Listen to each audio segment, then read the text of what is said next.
করে করে আমি একটু করব, ফুচকা বানাবো। এই যে গরম প্রিহিট করে নিয়েছি। এবার এতে এই ফুচকাতে আমি একটু অয়েল ব্রাশ করে দিয়ে দিচ্ছি। এবার একটা একটা করে দিয়ে দেব।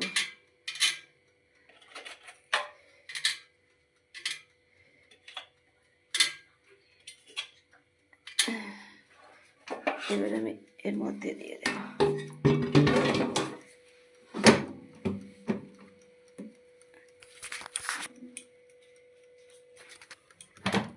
আটকে দিয়েছি, রোল করে দিয়েছি।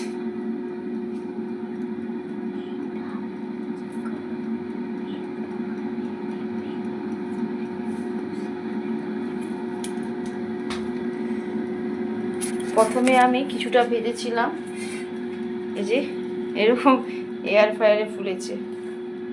একদম কড়াতে বানালে তেল দিয়ে করতে হয়, এটা একটু অয়েল ব্রাশ করে করেছি। এই যে করতে দিয়েছি।